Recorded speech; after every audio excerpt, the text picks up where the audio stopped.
नमस्कार दोस्तों, आज जिस मुद्दे पर मैं बात करने आई हूँ वो एक भारतीय, एक हिंदू होने के नाते और इस समाज के अस्तित्व के नाते बेहद महत्वपूर्ण है।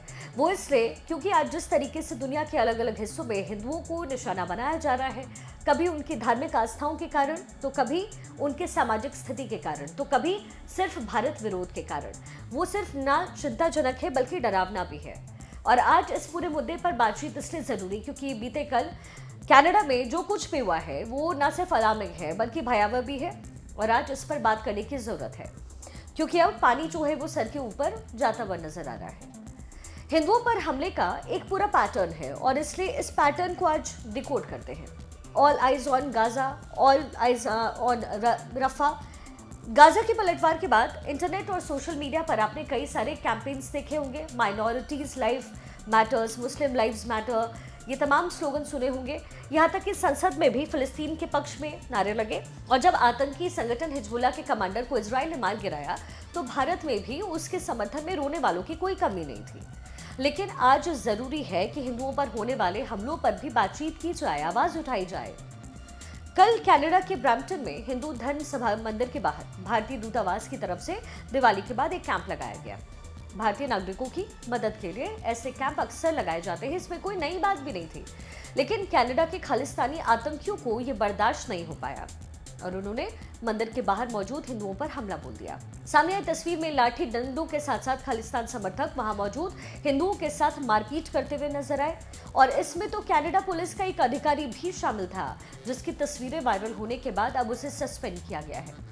अब आप जरा सोचिए, आप पर हमला हो जाए तो आप क्या करेंगे? जाहिर है पुलिस से मदद मांगेंगे। हिंदुओं ने भी यही किया।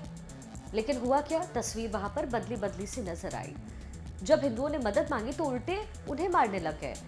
पुलिस से लोगों ने मदद मांगी, पुलिस पहुंची, लेकिन उल्टा पीड़ित हिंदुओं को ही पकड़ना और उन्हें गिरफ्तार करना वहां शुरू कर दिया। चलिए अब स्थिति की तुलना करते हैं बांग्लादेश से। कनाडा और बांग्लादेश यानी एक नॉर्थ अमेरिका में स्थित बड़ा सा देश तो एक साउथ एशिया का छोटा सा देश है।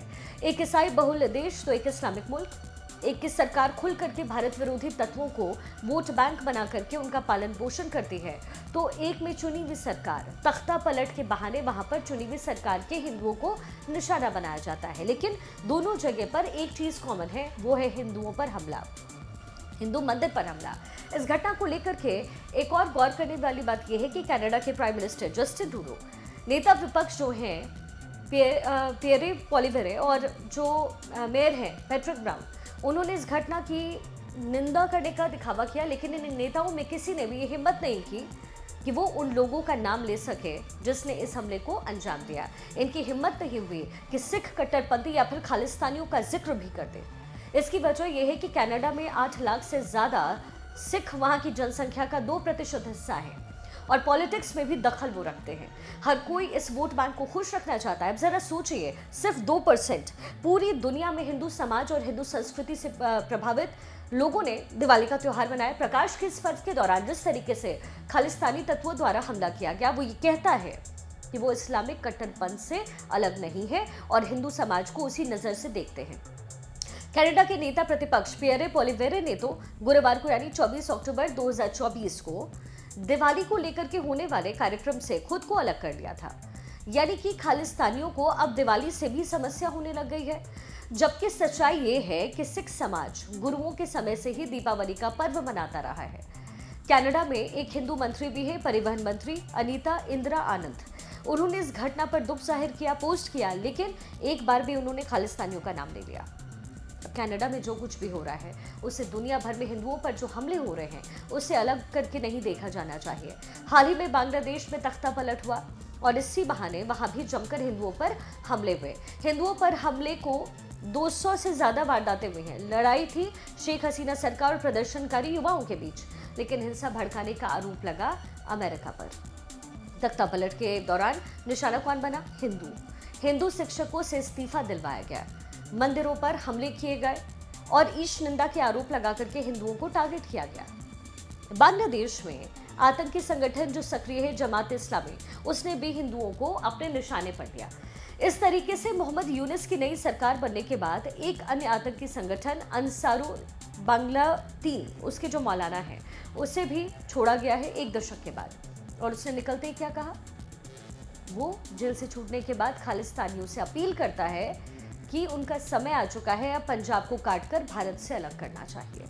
यानी बांग्लादेश का मौलाना कनाडा की धरती से भारत विरोधी तत्वों से अपील करता है, उसे उकसाता है। मैसेज साफ है, कनाडा से लेकर के बांग्लादेश तक हिंदू विरोधी सोच की वही कहानी है और इसे लेकर के सचेत और संगठित होने की अब जरूरत आ चुकी है। और अच्छी बात यह है कि अब कनाडा से लेकर के बांग्लादेश तक हिंदू एकजुटता के साथ प्रदर्शन कर रहे हैं, वो खड़े हो रहे हैं। कनाडा के जिस मंदिर पर हमला हुआ उसके बाद वहां पर लाखों की संख्या में लोग पहुंचे, हजारों की संख्या में लोग एकजुट हुए और सरकार का विरोध किया और इसकी गूंज अब पूरी दुनिया में सुनाई दे रही है। ठीक उसी तरीके से जैसे ढाका में भी हजारों और लाखों की संख्या में हिंदू एकजुट हुए थे।